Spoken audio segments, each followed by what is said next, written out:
दर्शकवृन्द नमस्कार। ओमकार ध्वनि कार्यक्रममा यहाँलाई स्वागत गर्न चाहन्छु। हामी धर्म संस्कार संस्कृति हाम्रो सनातन पद्धति त्यति मात्र होइन, हामी मानव भएर जन्म लिइसके पश्चात मानव धर्मलाई सार्थक हामीले कसरी गर्नुपर्दछ, सार्थक कसरी बनाउने भन्ने विषयमा विभिन्न चर्चा गर्छौं। देशका कुना कुनामा पुग्छौं, धर्म संस्कार संस्कृति भित्रका विषयवस्तुमा चर्चा गर्ने गर्छौं।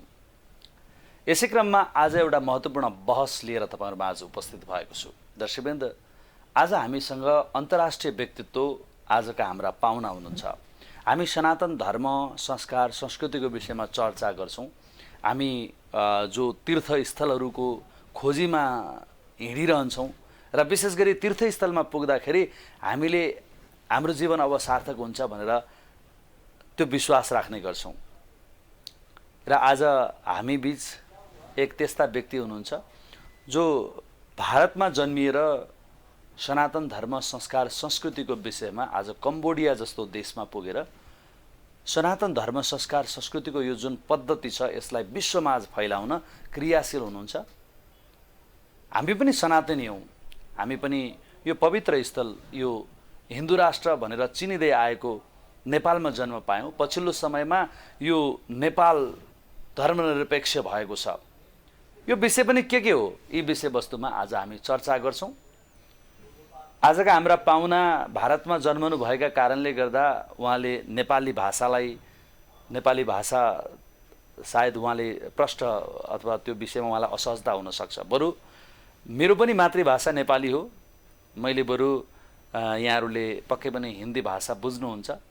म केही प्रयास गर्छु उहाँसँग कुराकानी गर्ने। आजका हाम्रा अतिथि हुनुहुन्छ अन्तर्राष्ट्रिय आध्यात्मिक गुरु, कम्बोडियाबाट आउनु भएको छ। उहाँको जन्म भने भारतमा भएको छ। गुरुजी डाक्टर कुमारण स्वामी आज हामीसँग हुनुहुन्छ। म उहाँसँग यिनै विषयवस्तुमा, हाम्रो सनातन संस्कृतिको विषयमा र हाम्रो देश नेपालमा अन्तर्राष्ट्रिय क्षेत्रले हाम्रो देश नेपालको अध्यात्म अथवा यहाँको धर्म संस्कार संस्कृतिको विषयमा र हाम्रो जीवनशैली नेपाली जुन गौरवलाई उहाँहरूले कसरी हेर्नु भएको छ यो विषयमा आज चर्चा गर्नेछौं। म स्वागत गर्छु आजका मेरा अतिथिज्यूलाई। महाराज जी, आपका स्वागत है नेपाल में। महाराज जी, आप नेपाल में है अभी, आपका भ्रमण कैसा चल रहा है? आपका नेपाल आने का क्या है मकसद आपके? सर्वप्रथम समस्त नेपाल की जनता को मेरा प्रणाम। इस पवित्र पावन नगरी जहाँ भगवान पशुपति नाथ जी स्वयं विराजते हैं, ऐसी पवित्र धरती को मैं नमन करता हूँ। और नेपाल देश जो है वो हमारे देवों के देव महादेव की नगरी है और यहाँ पे साक्षात ऐसा अनुभव होता है कि हम एक देवभूमि में हैं। जब भी आप कभी नेपाल आते हैं तो हमें ये नहीं लगता है कि हम एक दूसरे देश से दूसरे देश में आए हैं। हमारे भारत की संस्कृति और नेपाल की संस्कृति लगभग मिलती जुलती है और एक भाईचारा का रिश्ता है। जिस देवी देवता की भारत में पूजा होती है उसी देवी देवता की नेपाल में भी पूजा होती है। हमारे भी वहाँ सर्वप्रथम देव महादेव ही माने जाते हैं और यहाँ पर भी वही बात है। यहाँ के लोग हमें बहुत ही भोलेनाथ की तरफ भोले नज़र आते हैं, सच्चे नज़र आते हैं।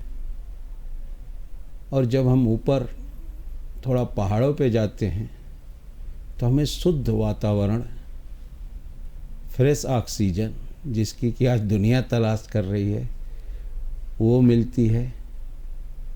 और ऐसा लगता है कि यहीं पे रम जाएं, बस जाएं, वापस जाने का मन ही नहीं होता है। कहते हैं भोलेनाथ भी अपने मन के शीतलता के लिए इन्हीं पहाड़ों हिमालयों में आकर शांत हुआ था। आपको भी अभी ऐसा ही लगता है? बिल्कुल बिल्कुल। जब भगवान भोलेनाथ ने विष का ग्रहण किया था तो उनके पूरे शरीर में जलन पैदा हो गई थी। उस विष की शांति के लिए उन्होंने इन पहाड़ों पे भ्रमण किया था और काफ़ी दिन तक यहाँ पे प्रवास किया कि वो विष उनके शरीर का शांत हो सके।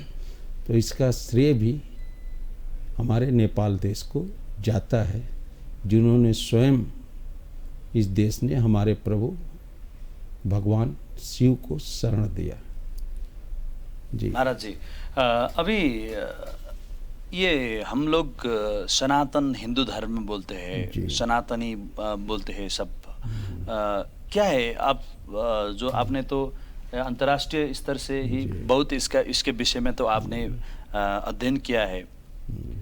अभी हम लोग अपना संस्कृति थोड़ा थोड़ा भूल रहे हैं, विदेशियों का संस्कृति अपना रहे हैं। ये सनातन धर्म और हिंदू धर्म, इसके गौरव के विषय में आपके मुंह से, आपके वाणी से कोई। जी जी, देखिए ऐसा है कि शास्त्र में हमारे कहीं भी हिंदू शब्द की परिभाषा नहीं की गई है। हमारा शास्त्र कहता है, सिर्फ एक ही धर्म की बात करता है, वो होता है सनातन। सनातन का मतलब होता है जो सत्य है, शाश्वत है, वो सनातन होता है।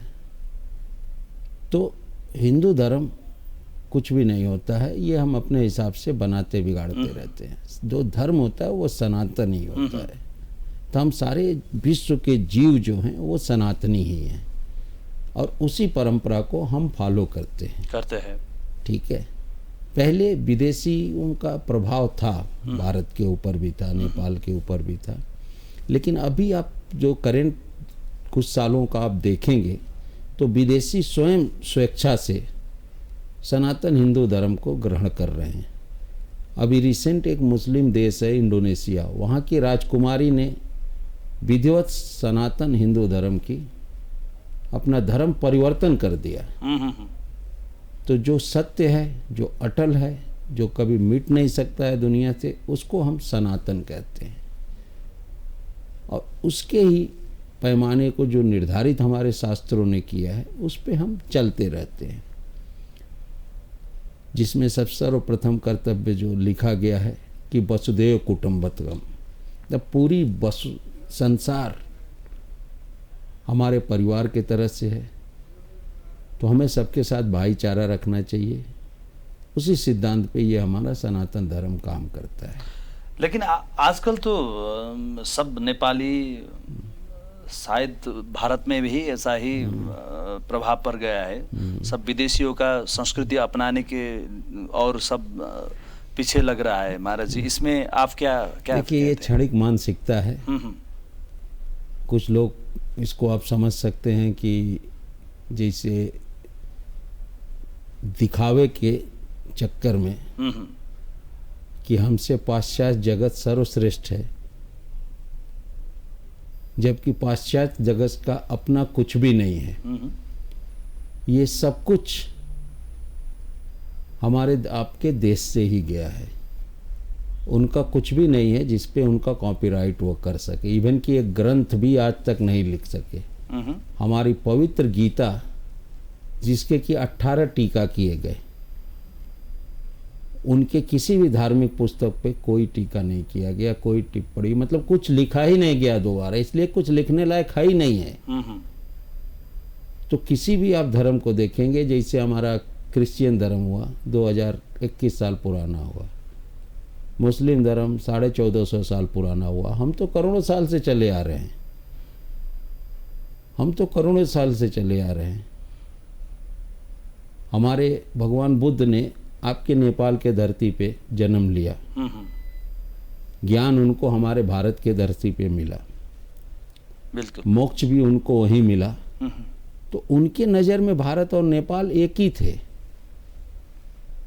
जो हमारे भगवान राम हुए, उनका मैका भी आपके जनकपुर में नेपाल में ही है, उनकी भी शादी वहीं पे हुई। तो भारत नेपाल का तो अटूट संबंध है। तो हम अपने धर्म को छोड़ के अगर दूसरे धर्म को हम अपनाते हैं, तो न हम अपने धर्म के हो पाते हैं, न दूसरे धर्म के हो पाते हैं। हम अपने आप को भी धोखा देते हैं और भगवान को भी धोखा देते हैं। मूल ही रहता है, वो कभी बदल नहीं सकता है। महाराज जी, आपका ये वाणी से जी हम सब जितना सनातन धर्म में सनातनी होकर जितना गौरव कर रहे हैं, उसमें भी आपने हम लोग को गौरव करने के लिए प्रेरणा दे दिया। बिल्कुल। एक मैं थोड़ा आपके व्यक्तिगत जीवन पर और आपका अनुभव के बिल्कुल तरफ बिल्कुल। मैं जाना चाहता जी हूँ। जी आप अंतर्राष्ट्रीय आध्यात्मिक गुरु बन गए। नेपाल में बार बार आकर यहाँ भगवान भोलेनाथ का दर्शन करते हैं। इस भूमि को पवित्र भूमि आपने कहा। आपने भारत में जन्म लेकर आज इंडोनेशिया में जाकर वहाँ भी बहुत कार्यहरू और ये धर्म का प्रचार में बहुत लगने का सूचना मिला है। ऐसा ही आपके विषय में चर्चा हम लोगों ने सुना था। क्या है ये, अभी आप भारत से बाहर का देश में भी ऐसा प्रचार कर रहे हैं, इसके कारण क्या है? देखिए, क्या नाम आपने बताया था अपना? मुकुंद शर्मा। देखिए मुकुंद जी, ऐसा है कि हमारे वहाँ 4 धाम बनाए गए।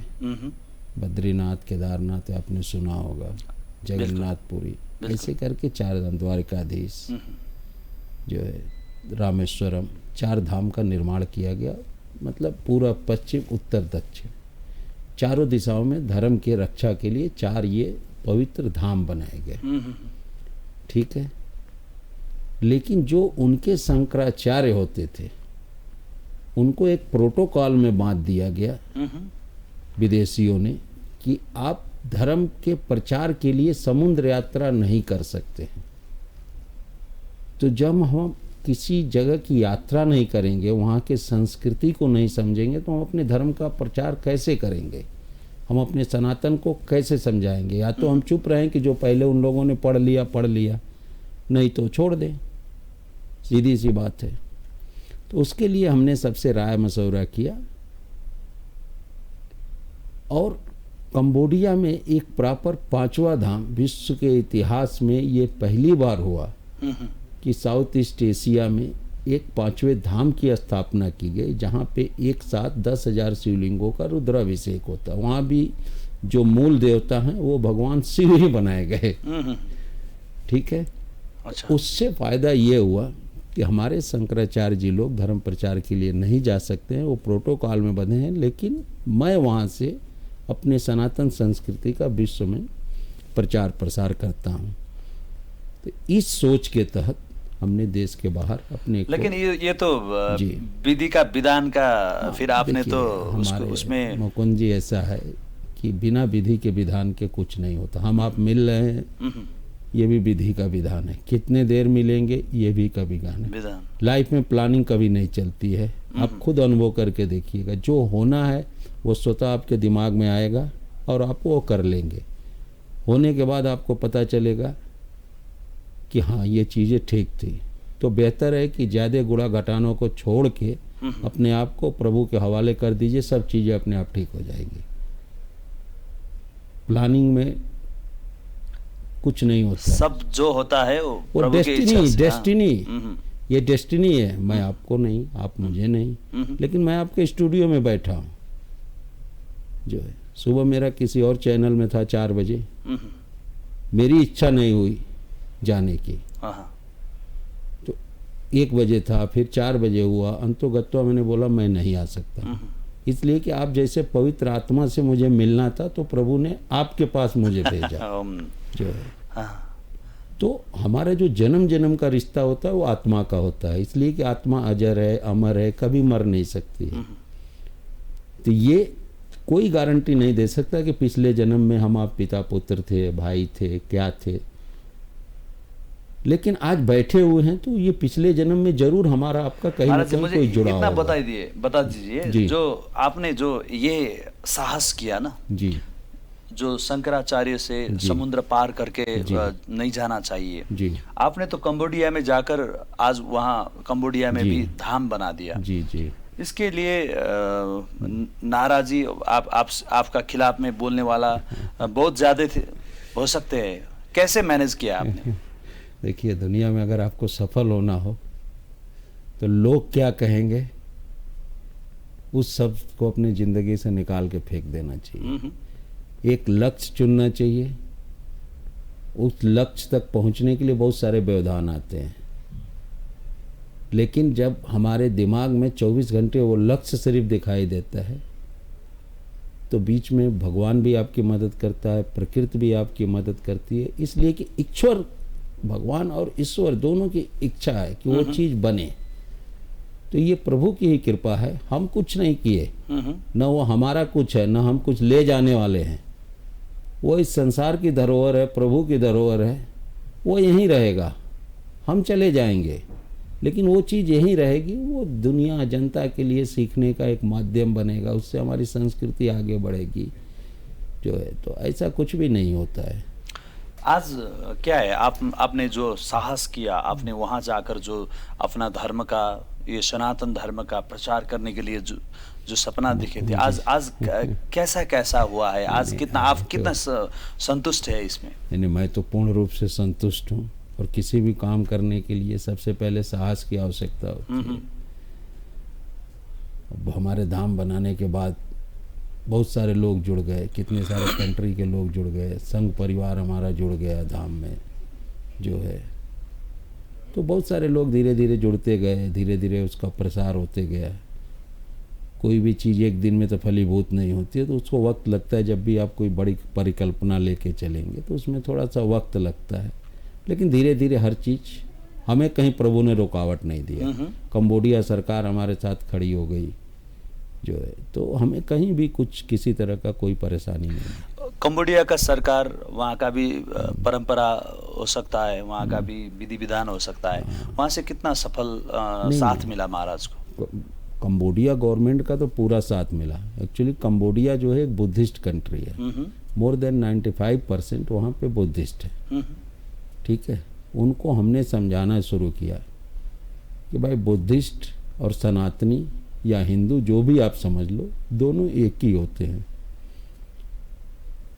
तो हमने उनसे एक ही सवाल पूछा, आप जिनको भगवान मानते हो वो तो हिंदू थे, हिंदू के परिवार में पैदा हुए, नेपाल में पैदा हुए, तो आप अपने भगवान को अगर फॉलो कर रहे हो तो आप अपने को दूसरे धर्म का क्यों बोल रहे हो? इसलिए कि भगवान बुद्ध ने कोई धर्म नहीं बनाया।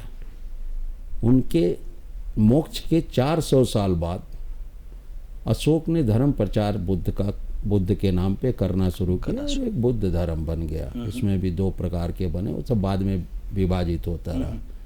तो ये बातें उनको अपील की। तो हमने शंकर जी के साथ बोला, आप आराधना बुद्ध की करना चाहते हो तो हम एक बुद्ध की भी स्टैचू डाल देते हैं।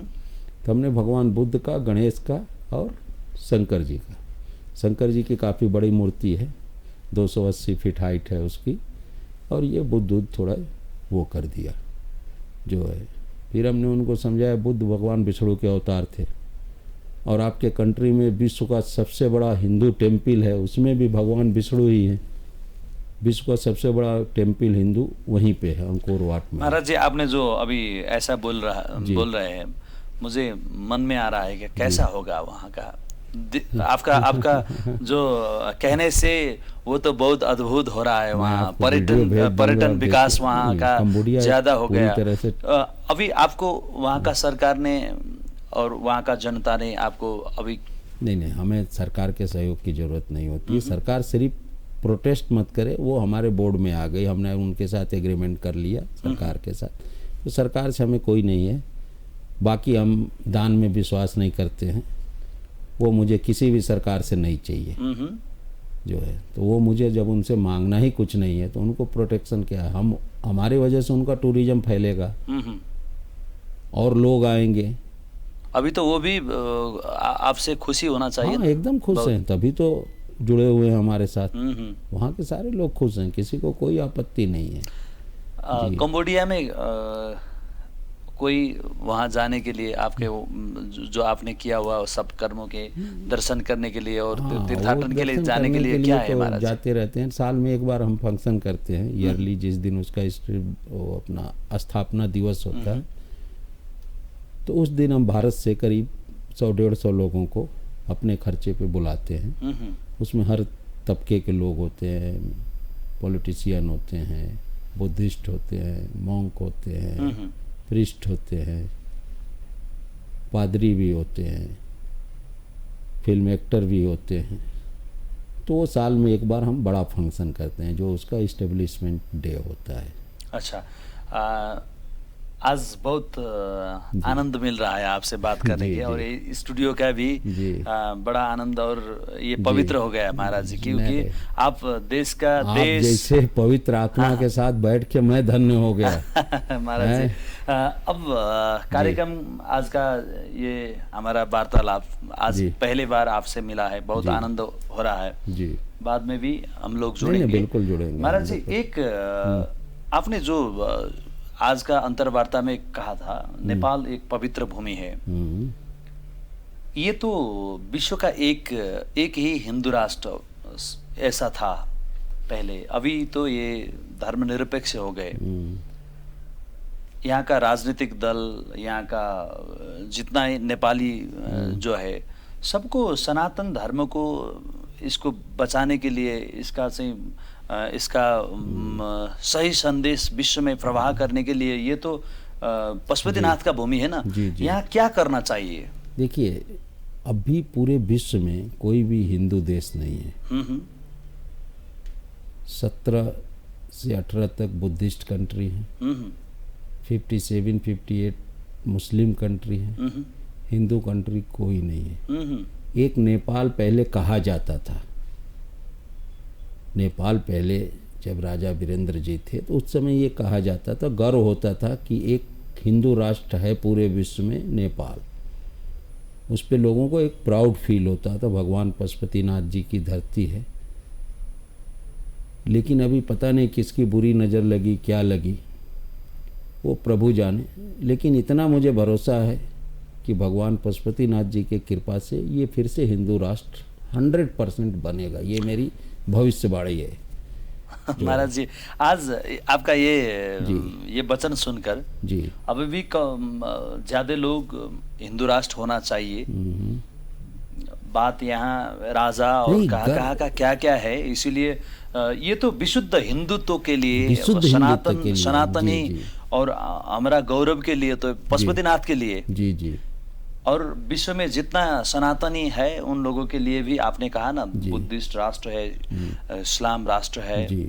ईसाई राष्ट्र है, तो एक हिंदू राष्ट्र तो होना चाहिए। बिल्कुल होना चाहिए। 100% हिंदू और सनातन, ये तो विश्व गुरु हैं, शुरू से हैं, इनको बनने की जरूरत नहीं आपने है। कुछ यहाँ का विधि और कुछ दिखा है, आपने जो भविष्यवाणी किया आपने?